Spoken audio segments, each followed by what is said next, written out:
Each year, around 3,500 tons of stockfish from Norway are exported worldwide. Lightweight blocks of dried fish that carry the immense cultural and culinary weight of a tradition more than a millennium old. Made without salt, preservatives, or industrial drying, stockfish is crafted solely from fresh cod, the cold winds of the North Atlantic, and time itself. A preservation miracle that appears simple, yet achieves near-perfect precision. The journey of stockfish begins with winter fishing, when cod reaches its peak quality. The fish are cleaned and hung on wooden racks along the coast for months, allowing icy winds to slowly draw out moisture while concentrating flavor and nutrients. From each ton of fresh fish, only a small fraction remains, but its value multiplies many times over. When a rigid piece of stockfish is finally rehydrated and served on tables across Europe or Africa, it becomes more than food. It stands as proof of ancient culinary wisdom, where humans learned to let nature do the hardest work.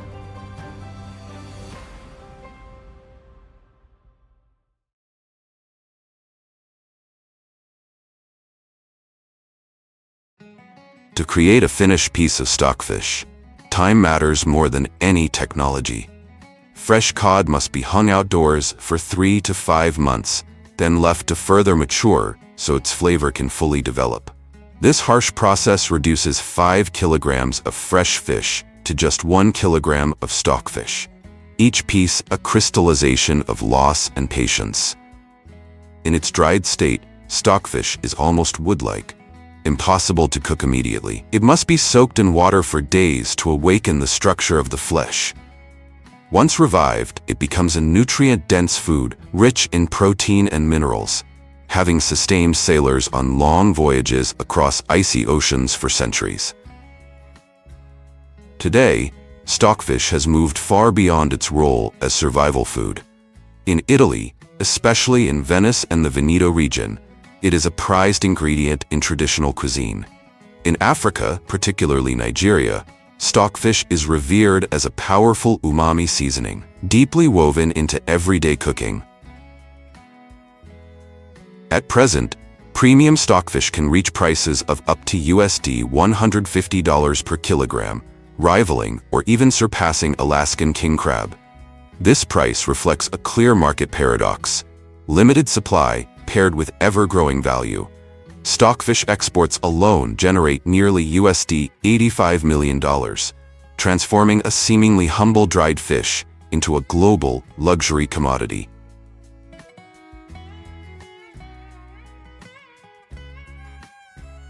The answer to the high price of stockfish begins with the Arctic scray cod season, a migration of more than 1,000 kilometers from the Barents Sea to Norway's coastal waters, and one of the few moments each year when the fish reaches peak quality.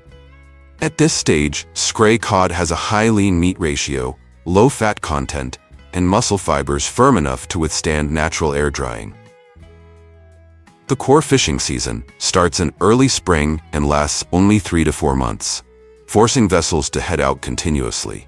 Miss this narrow window and the cod moves past its ideal biological phase. Muscle tissue retains more water and becomes unsuitable for long-term drying. As the schools arrive near shore to spawn, fishermen enter the season using 2 traditional methods. The most common is gill netting, nets suspended in the water column and anchored along ocean currents. Cod are typically caught horizontally by the gills, minimizing body impact against the net and reducing surface damage during hauls that can last dozens of continuous hours.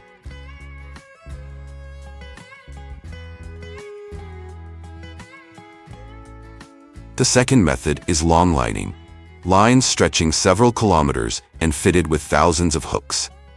While yields are lower, each fish is hauled up individually along a vertical axis, avoiding compression. Reduced mechanical stress prevents skin abrasion, blood pooling within muscle fibers, and structural damage, critical conditions for enduring more than 100 days of wind drying. All of this takes place in the volatile Arctic seas. On calm days, a small fishing vessel may land 1 to 3 tons of cod. On others, boats return empty-handed due to strong winds, heavy swells, or shifting fish stocks. It is precisely this uncertainty that has kept stockfish from ever becoming a mass-market product. Yet it has endured for centuries, sustained by perfect timing, careful harvesting, and a measure of luck granted by the sea itself.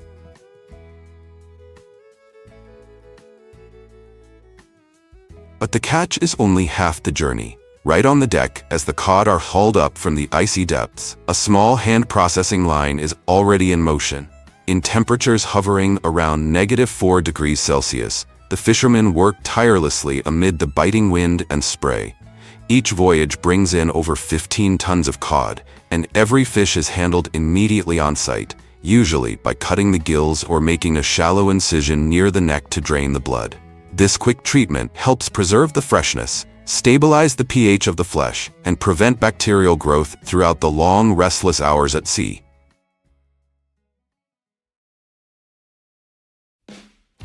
When the vessel docks, crates of cod are immediately transferred to the processing plant by the harbor.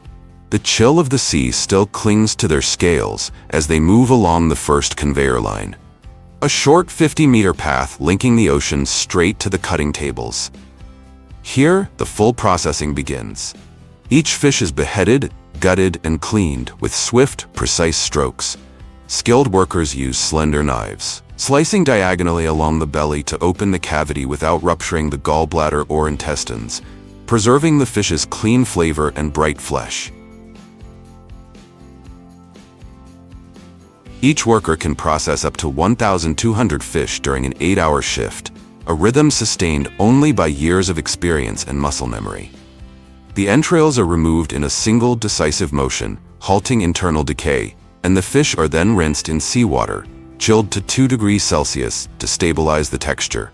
From there, they're laid on racks or sent to drying, freezing, or salting rooms, depending on the final product.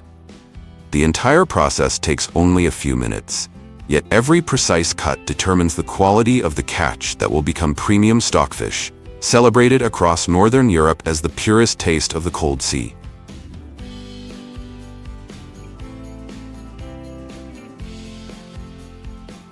From this point, the journey of stockfish enters its defining stage, the moment when its true value takes shape in a way no other dried fish can replicate.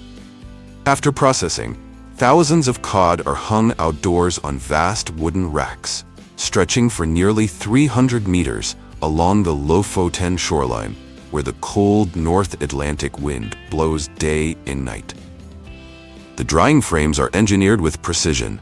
Sturdy A-shaped beams disperse wind pressure and weight, while the high, open crossbars allow ocean air to circulate freely around each hanging pair, ensuring a natural yet meticulously controlled drying process.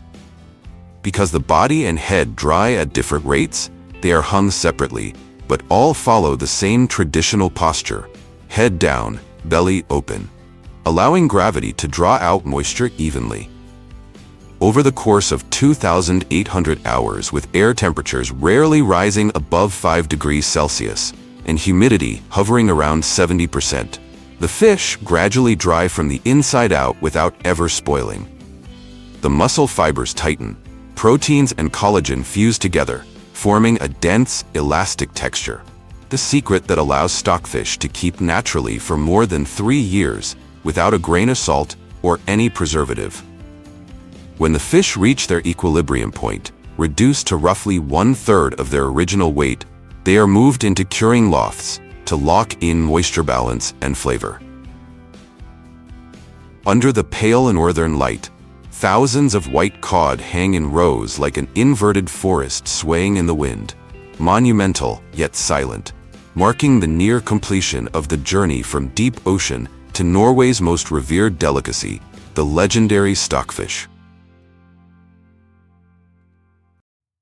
When the drying season ends, the stockfish harvest begins. Along the long rows of wooden racks by the coast, hundreds of workers move in rhythm, carefully taking down each pair of cod hardened by months of wind and salt.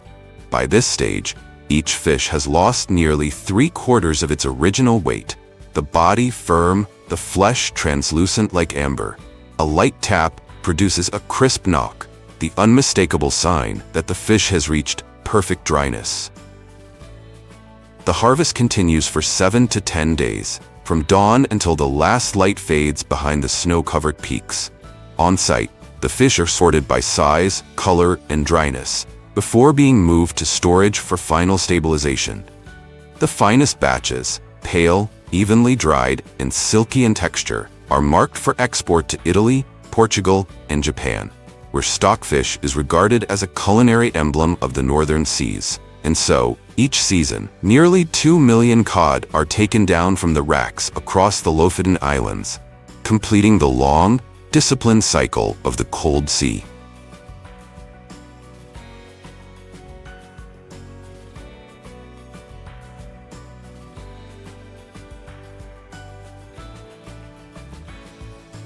After leaving the outdoor racks, stockfish is still not considered a finished product. It is moved into curing lofts for another 2 to 3 months to complete the moisture balancing stage. Here, the residual water within the flesh doesn't evaporate abruptly but slowly migrates from the core to the surface, allowing the texture to stabilize, preventing cracking, off flavors, and preserving the integrity of aroma compounds for years, the key to its remarkable shelf life without salt or preservatives. Even within the same batch, curing times can vary by several weeks due to the natural biological differences among individual fish.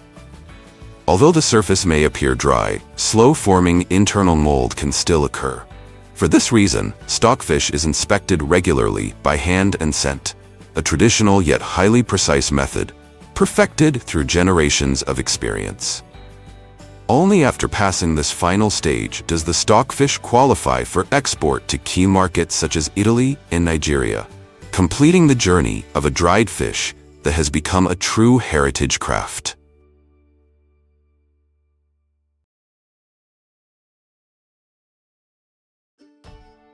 When it enters the kitchen, stockfish is no longer a convenient food, but an ingredient that demands knowledge and patience. Its almost 100% dryness means every dish must begin with rehydration. The fish is soaked in cold water for several days, sometimes combined with mechanical pounding, to reopen the protein fibers before cooking. Once revived, the flesh of stockfish gains a unique density and elasticity, offering depth and character far beyond that of fresh or salted fish. This makes it especially suited for slow-cooked stews, where gentle heat and long simmering gradually unfold the proteins, creating a clean, deep, and lingering umami flavor. In Italy and Norway, stockfish often appears in slow-simmered stews with tomatoes, onions, olive oil, or light broths that highlight the purity of the fish. Meanwhile, variations pairing stockfish with potatoes are popular across northern Italy and Scandinavia, where starch softens its chew and balances its intensity, producing dishes that are simple yet remarkably profound in flavor.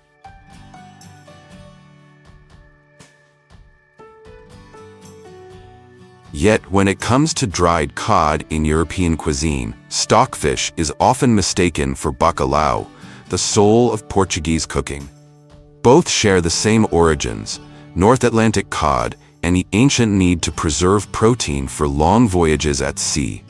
But they diverge at the most fundamental element, salt. Bacalhau is built on salt. Immediately after the catch, the cod is split lengthwise along the backbone, keeping the skin and central bone intact to maintain its shape during drying. The fish is then packed layer by layer in coarse sea salt, stored in chilled cellars for 10 to 20 days, allowing the salt to draw out moisture and replace it with a natural brine, a process known as salga. Afterward, the fish is rinsed to remove excess salt and then air or oven dried at 15 degrees Celsius until the moisture content drops to about 50%. The result is a fish with a softer texture, pronounced salinity, and a gentle chew, perfectly suited to Mediterranean cooking, where salt, olive oil, and garlic form the flavor's foundation. Over centuries, bacalhau has become endlessly adaptable. The centerpiece of dishes like bacalhau à bras with eggs and potatoes, bacalhau com natas in cream sauce, or the traditional bacalhau à gomes de sauce stew. Here's a fun fact. Mention corned beef, and roughly 80% of people, even in the US, the UK, or Ireland, assume it has something to do with corn. In reality, there isn't a single kernel of corn in corned beef. The word corned comes from the Old English phrase corns of salt, referring to the large, corn-sized salt crystals used to cure the meat, the key technique that allowed beef to be stored for months before refrigeration existed.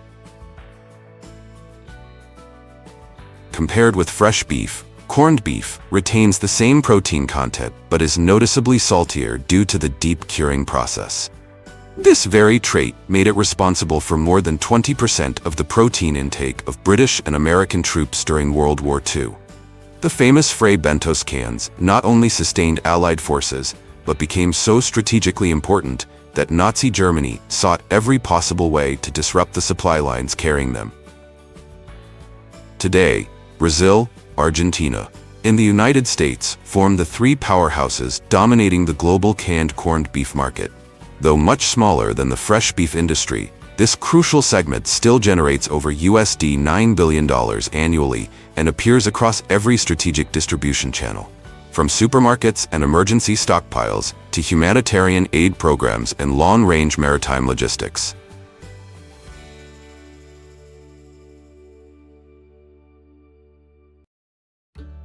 And now let me take you to South America, the heartland of zebu cattle, where more than 80% of Brazil's national herd is raised on vast savanna pastures stretching for thousands of kilometers. Here, the dry tropical climate, mineral-rich grasses, and wide-open landscapes create an ecosystem that only zebu, with their large sweat glands, thick skin, and innate heat tolerance, can convert into steady, year-round weight gain. Zebu calves are born directly on pasture, nurse from their mothers during the early months, and develop a digestive system specialized for processing coarse forage, an advantage that allows them to gain nearly 1 kilogram per day on pasture alone, without costly grain-based rations. At around 18 months of age, when they approach 400 kilograms, they enter the final acceleration phase, focused on building muscle mass, tightening firmness, increasing lean meat yield, developing long muscle fibers, and maintaining structural stability, all ideal characteristics for industrial processing and large-scale production. Once they reach market weight, typically around 500 kilograms per animal, they are moved into high-throughput slaughter and grading facilities. The result? Brazil, powered by the Zebu Foundation, exports over 2.3 million tons of beef annually, securing its position as the world's largest supplier to beef processing systems, including the global corned beef production chain.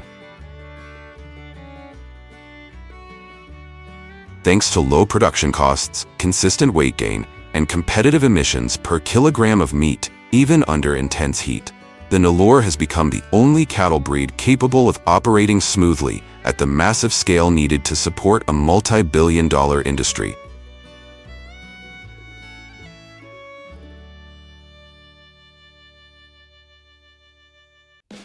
Leaving the pasture, the cattle officially enter a pivotal stage of transformation.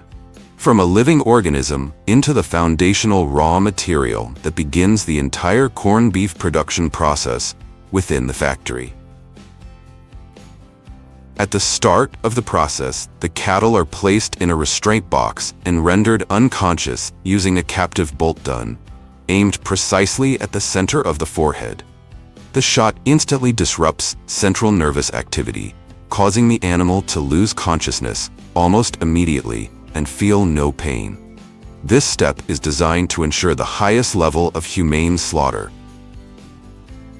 After the hide and internal organs are removed, the massive beef carcass, weighing hundreds of kilograms, is lifted onto the splitting line, where steel and precision meet in every cut. Industrial bandsaws, running at about 3,000 revolutions per minute, slice cleanly through the thick backbone while maintaining a straight, smooth, and perfectly aligned cut. Guided precisely along the spinal axis, the carcass separates into two symmetrical halves in both shape and muscle structure. This splitting step allows the meat to chill faster, handle more easily, and be butchered with greater accuracy, ensuring that every process afterward runs efficiently, consistently, and to the highest quality standards. After the carcass processing stage, the operation moves into the butchering phase, the direct foundation for corned beef production. Around 70% of the raw material comes from the brisket, the front chest area where the muscles work constantly as the animal stands and moves. This gives the meat thick, coarse fibers interlaced with marbled fat, creating its signature juiciness and rich flavor. The remaining portion mainly comes from the hind leg muscles, rich in connective tissue and collagen, components that help the meat hold its shape, stay tender, and develop a gelatinous texture during long cooking. Selecting the right muscle groups not only determines the tenderness, texture, and flavor absorption of corned beef, but also showcases the butcher's anatomical precision and refined knife sense. Those who can identify each muscle group simply by the grain's direction and the meat's subtle elasticity.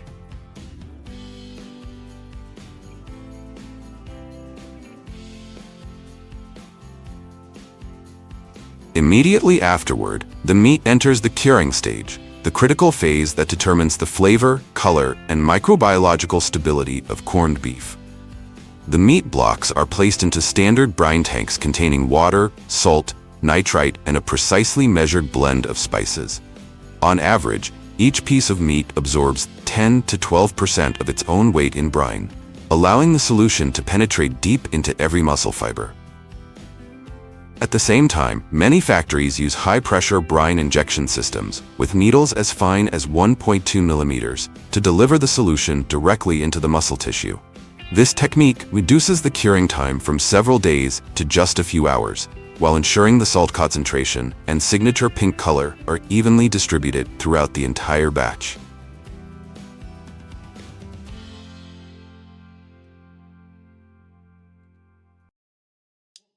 After the curing phase, the meat moves to the heating stage, where the entire marination process is activated and completed.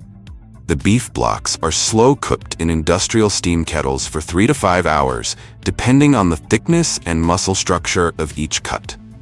Throughout cooking, the temperature is tightly controlled, maintained at a minimum of 70 degrees Celsius, the ideal point for protein coagulation, moisture retention, and the conversion of collagen into gelatin, which gives corned beef its signature tender, springy texture.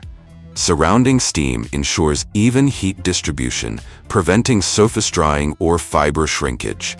Once cooked, the meat is gradually cooled to stabilize its structure before moving on to the next processing stages.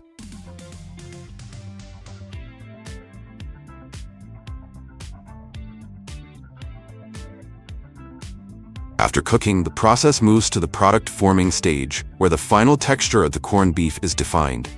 Here, the meat is fed into an industrial shredding machine, equipped with dual augers rotating at over 1,800 revolutions per minute, combined with high-speed cutting blades that tear the fibers along their natural grain. The process is powerful enough to separate the strands, yet gentle enough to retain elasticity and internal moisture, ensuring that the meat inside the can remains loose, juicy, and authentically textured, much like hand-pulled beef.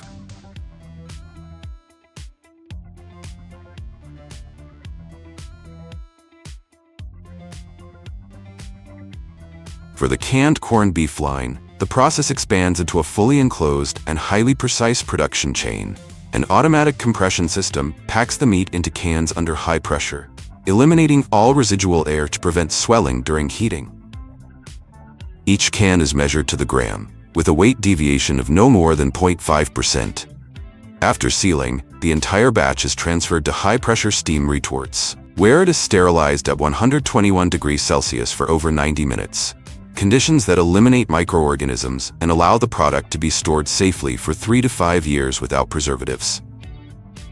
Once cooled, each can undergoes rigorous inspection, lid scanning, metal detection, and automated defect checks using optical sensors, before being coated, labeled, and packed for distribution.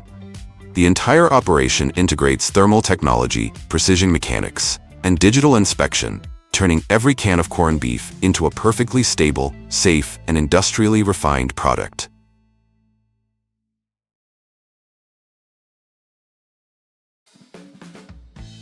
Another approach is that, after marination, instead of being sent directly to the cooker, the meat is fed into a cutting machine where rotating spiral blades slice it into uniform chunks. These pieces are then packed into cans first, before being placed in high-pressure steam retorts, where the cooking process takes about 90 minutes at 120 degrees Celsius. This method helps preserve the meat's shape inside the can, ensures even flavor absorption, and reduces moisture loss. Compared to the traditional process, cooking first and shredding or cutting afterward, this approach saves energy, improves consistency, and is especially efficient for large-scale canned corned beef production. However, among the many choices at deli counters or cured meat shelves, one product is often mistaken for corned beef: pastrami, a smoked meat of Romanian Jewish origin, elevated by New York delis in the early 20th century into a culinary icon. Both dishes share the same foundation, the curing process using nitrite salt, mainly with cuts from the brisket, where thick fibers and strong connective tissues can withstand long cooking times while developing a deep, stable flavor. The key difference lies in how the flavor is defined. Corned beef develops its taste from the inside out, through brine infusion and slow cooking, creating a rich saltiness and a uniform, tender texture. Pastrami, by contrast, builds flavor from the outside in, coated in a dry spice rub, smoked at low heat to form a dark crust and layered smoky aroma, then steamed to achieve tenderness. The result is two distinct experiences, born from the same roots. In New York delis, pastrami is sliced fresh and served hot, releasing its full aroma and silky texture, while corned beef serves a different role, built for stability, longevity, and consistency, forming the backbone of the global canned meat industry for nearly a century.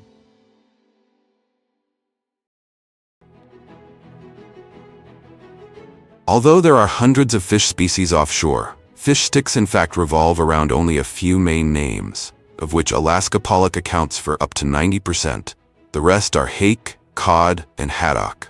All of them are white meat fish, low in bones, easy to fillet, and cheap enough to meet an annual output of millions of tons. Every January, the Bering Sea boils with modern factory trawlers more than 113 meters long, with capacities of up to 6,000 horsepower, where seasoned fishermen are ready to conquer migratory fish schools, numbering in the billions. Modern fishing has become a game of technology, completely beyond the realm of luck. Natural signs such as flocks of seagulls swooping down to the water, once the familiar code fishermen used to guess the location of fish schools, are no longer the only tools for tracking the traces of massive migratory fish. Replacing them are deep-scan sonar systems, surface radars, and high-frequency echo sounders, creating a living map of the underwater world in real time. On deck, specialists constantly monitor wave-scan displays and ultrasonic detectors, devices sensitive enough to accurately outline every movement of entire fish schools hidden deep below the seafloor. When the image appears, with dark bands sweeping across the screen like a living cloud of the ocean, the captain immediately orders the nets to be released. Midwater trawl nets, the ultimate weapon of the modern industrial fishing industry, are deployed with near-perfect precision. With a mouth diameter hundreds of meters wide and a height equivalent to a 10-story building, the net is released, opening like a giant steel funnel in the ocean. When the net closes, the entire fish school is gathered in an instant. The bottom of the net is tightened by a cable system, sealed as if tying the mouth of a bag, then slowly hauled to the surface. The back-breaking work of net hauling in the past has now been replaced by automatic hydraulic winches that pull up hundreds of tons of fish with just a single control button, not only saving labor, but also increasing productivity and output by hundreds of times. Within minutes, hundreds of tons of pollock thundered down onto the deck, powerful like the discharge of a dam. On the processing floor, the intake funnels open wide to catch the dense stream of fish flowing straight into the ship's hold, where a floating factory is already waiting to begin a mass processing sequence for the newly captured haul. Inside modern factory trawlers stretching over 100 meters, nearly 3/4 of the space is dedicated to processing and freezing, turning them into true floating factories capable of handling up to 300 tons of fish per trip. The moment the catch hits the deck, a race against time begins. Pollock must be processed within minutes to preserve optimal freshness. From the intake chute, the fish move on to the conveyor system, where a stream of water continuously washes away blood, debris, and surface mucus before they are routed into automatic grading channels based on size, weight, and body shape. At each sorting gate, fish drivers stand by, guiding the flow into the correct processing lanes to prevent blockages and maintain uninterrupted throughput.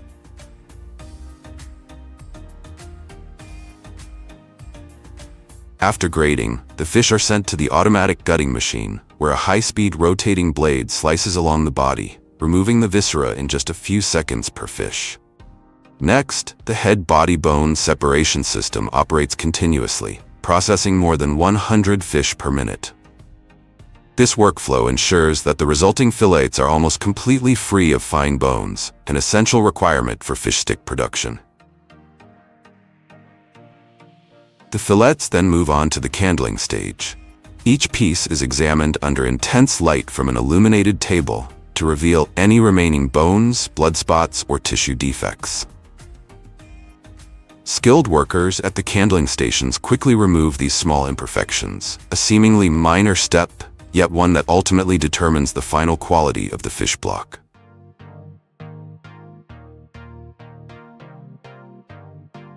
The qualified fillets are then packed into rectangular fish blocks, weighing approximately 7 to 9 kilograms, with uniform flesh density and precise thickness. This is the standardized raw format that allows hundreds of perfectly identical fish sticks to be cut later on. The blocks are fed into a plate freezer, a dual-surface freezing system using high-pressure steel plates. The core temperature drops within just 2 hours, forming ultrafine ice crystals that preserve muscle structure and minimize moisture loss during thawing. This is a decisive advantage for quality when the blocks are brought ashore for further processing. The vessel's cold hold stores hundreds of tons of fish blocks throughout the voyage, ensuring no thermal loss even as the ship operates continuously for weeks.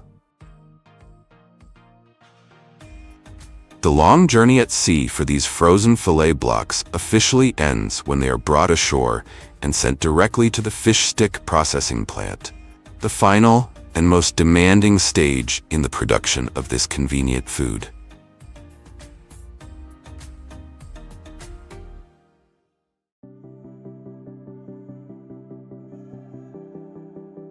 At the plant, each received fish block undergoes a strict incoming quality check.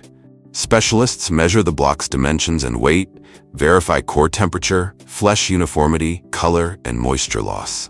A sample block is partially thawed to assess texture, odor, and any remaining pin bones, ensuring the material meets all standards before entering production.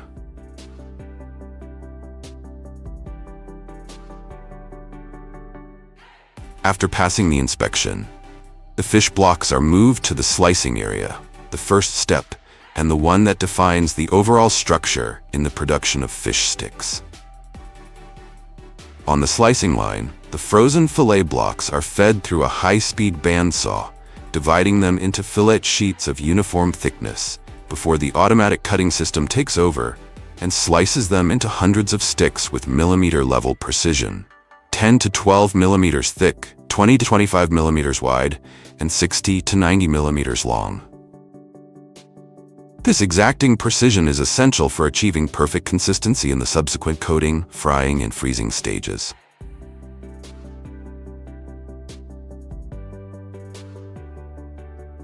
Once shaped, the fish sticks move into the coating line, where their crust is built through 3 consecutive layers that define the final crisp texture. First, each freshly cut stick is completely covered with a thin layer of batter, ensuring even adhesion from end to end. Next, the sticks pass through a dry coating layer, which stabilizes the surface and creates a firm base for the final stage. A generous coating of golden breadcrumbs that will produce the signature light, crunchy bite after frying. Throughout the process, sensor-controlled spraying and rolling systems closely monitor and maintain the optimal coating thickness, ensuring that every finished fish stick expands evenly, fries to a uniform crispness, and achieves consistent quality across the entire batch. After coating, the fish sticks are quickly fried for no more than 30 seconds. This par-frying technique sets the outer crust while keeping the interior frozen. The goal is not to cook the product, but to lock in its shape, ensuring each stick remains intact during freezing and transport. When a fish stick snaps with a crisp break, while the interior remains firm and white, the par-fry level is considered perfect. Immediately after the par-fry stage, the fish sticks enter the IQF system, individual quick freezing. Powerful blasts of ultra-cold air freeze each stick solid within just a few minutes. During the process, the sticks remain separated, preventing any clumping.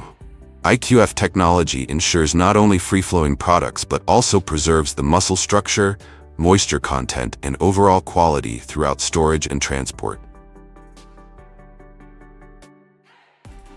Once the freezing stage is complete, each fish stick moves into the automated packaging area, the final step before leaving the production line. Here, the sticks are checked for weight using high-precision laser sensors, then transferred directly into a fully robotized packing system. Robotic arms handle the arranging, positioning, and sealing of bags or cartons at a steady pace, allowing the line to reach a capacity of 4,000 to 6,000 boxes per hour, depending on the plant configuration. After packaging, the entire batch is moved into the cold storage area, where it waits for distribution across the globe while maintaining its original quality. From the vast pollock schools of the Bering Sea to the deep freeze precision of processing lines, each stick represents a blend of natural nutrition and carefully controlled technology. But like all industrial foods, it carries its limits. The added batter, oil, and sodium call for mindful selection and moderate consumption. When used wisely, the fish stick becomes more than a quick meal. It becomes a balanced part of contemporary eating, where flavor, nourishment, and responsibility toward our own bodies are meant to coexist.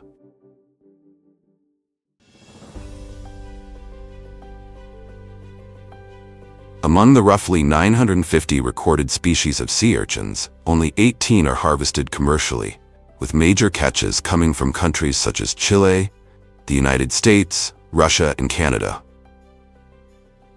Within this select group, a few stand above the rest: the red sea urchin of North America and the black sea urchin of Japan. Prized for their large, luscious roe, vibrant color, and rich, sweet flavor. This rarity explains why uni ranks among the most expensive seafood in the world, with prices reaching as high as $300 to $500 USD per kilogram, making it a prized indulgence sought after by the elite. Dominating over 80% of global consumption, Japan's sea urchin industry generates hundreds of millions of dollars each year, all from a single, one-of-a-kind ingredient, uni.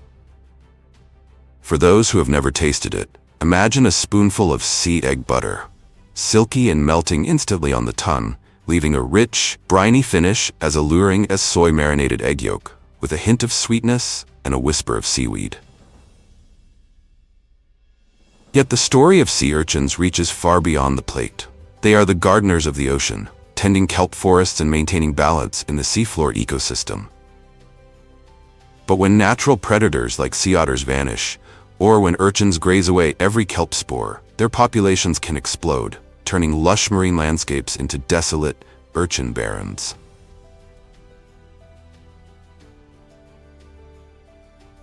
Even as the world's largest harvester and importer, Japan still cannot satisfy its immense domestic appetite for uni. This demand, coupled with the collapse of wild stocks, has sparked a shift toward a more sustainable future. Farming sea urchins in controlled environments, from tiny drifting larvae to golden-rod treasures. The industrial farming process of sea urchins begins with the careful selection of healthy broodstock with well-developed gonads. By injecting a potassium chloride solution to stimulate the sea urchin's body to contract and release its gametes, and then using gravity to aid collection, technicians obtain pale yellow sperm from the males and thick white eggs from the females, ready for the next step of fertilization. Sperm and eggs are collected under sterile conditions, then combined in tanks filled with treated seawater, maintained at a stable temperature of around 15 to 20 degrees Celsius and a salinity of 32 to 35 VS. Once fertilized, the eggs quickly begin cell division and develop into pluteus larvae, tiny, transparent creatures with delicate arms used for swimming and feeding. At this stage, they are reared separately in specialized tanks, where fresh microalgae serve as their primary food source, supporting steady growth before they transition into the adult stage. After the larval stage, the sea urchins are transferred to large tanks equipped with rocks or attachment frames to support the formation and growth of their hard shells. When they reach the size of a clenched fist after 6 to 8 months, sea urchins are grown in large sea cages or tanks, fed fresh kelp or brown seaweed that directly determines the quality of their uni-roe and market value. Over the next 4 to 8 weeks, the urchins absorb maximum nutrition, their gonads swelling to perfection, reaching the ideal state for harvest. However, larval survival rates are extremely low, making sea urchin farming challenging and limited, with success rates of only around 10%. As a result, the majority of commercial sea urchin supply still comes from wild harvesting, leading us to the next chapter, the journey of harvesting from the depths of the sea. From May to August each year, as the sea warms and daylight hours lengthen, sea urchins enter their spawning season, a time when their gonads, the rich, golden-orange roe, reach peak development, signaling a bumper harvest and the highest profits of the year. With hand diving, it may sound simple, but in reality, it's a trade that demands physical strength, skill, and finesse. Divers equip themselves with a mask, snorkel, anti-spike gloves, and, most importantly, a curved iron hook or a specialized brush. They descend to depths of 2 to 10 meters, where sea urchins cling to rocks, nestle among seaweed, or sometimes hide in crevices as if playing a game of hide-and-seek. Each lift of the hand must be precise, avoiding breaking the shell, damaging the roe inside, or getting pricked by the spines. Once collected, the urchins are placed into mesh pouches worn at the diver's side to prevent crushing, and brought back to the boat in batches. On average, a skilled diver can harvest between 100 and 300 sea urchins a day, depending on the fishing grounds and population density. The diligent divers understand that sea urchin populations have declined nearly tenfold compared to 50 years ago, so juvenile urchins must never be harvested. Selecting fully mature individuals is therefore a matter of experience, essential to maintaining ecosystem balance and ensuring the future growth of the population. Another highly effective method is bottom netting, a type of net designed differently from conventional fishing nets. As the net passes, sea urchins are swept in by the motion of the waves and the gentle pull of the vessel.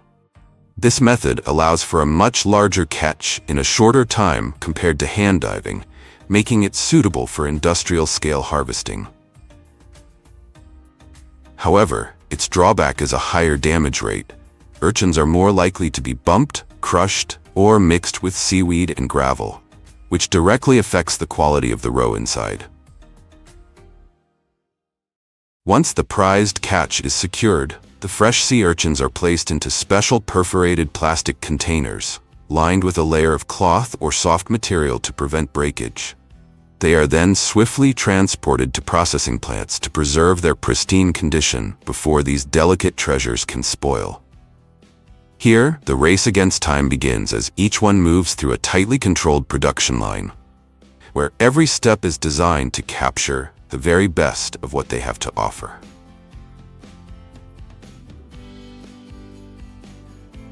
At the start of the sea urchin processing line, containers from cold storage are moved to the raw material reception area. Each batch is emptied onto a feed conveyor, where workers perform an initial inspection. Damaged, spoiled, or dead urchins are removed immediately, keeping only those that are intact, with firm shells and meeting size standards. This meticulous attention at the intake stage is essential to ensuring the quality of the uni roe inside.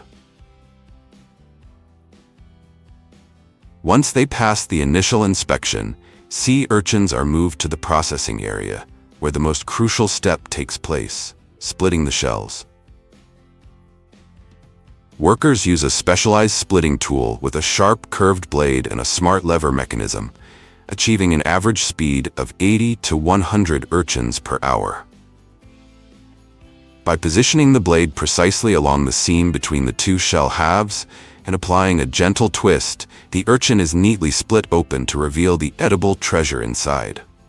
At this moment, glistening golden orange lobes, the gonads, known as uni, are exposed in a light briny fluid. Although sea urchin spines are not venomous like those of lionfish, nor do they contain the potent neurotoxin tetrodotoxin found in pufferfish, workers still wear gloves to protect their hands from punctures and scratches, reduce the risk of infection, and maintain hygiene during handling.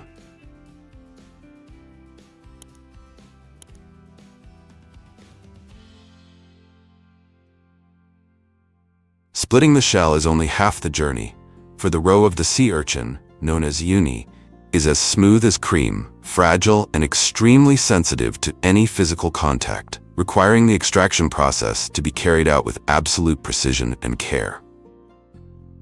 As soon as the shell is opened, workers use a fine metal spoon or a rounded-edge medical-grade plastic spoon to minimize tearing the delicate lobes. First, they gently remove the thin membrane and any shell fragments clinging to the roe, then skillfully slide the spoon underneath each unilobe, typically 5 arranged in a star pattern, lifting them out intact. Just one overly forceful or misaligned movement can break a lobe, greatly reducing its market value. Immediately after removal, the lobes are transferred to the manual cleaning station. Here, workers use tweezers or the tip of a small spoon to pick away any remaining strands of seaweed, connective tissue, or tiny debris. Some facilities also lightly rinse the uni with filtered seawater, both to remove impurities and to preserve its natural flavor. Once cleaned, the uni is placed in temporary holding trays and gently immersed in a diluted alum solution for 2 to 5 minutes, or in some cases up to 40 minutes depending on the roe's natural firmness.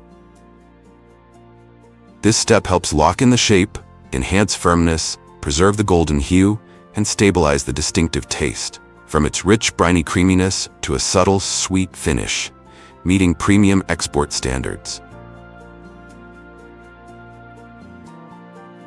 After soaking, the uni is drained and prepared for grading and packing, ready to leave the factory and grace the tables of fine dining establishments around the world.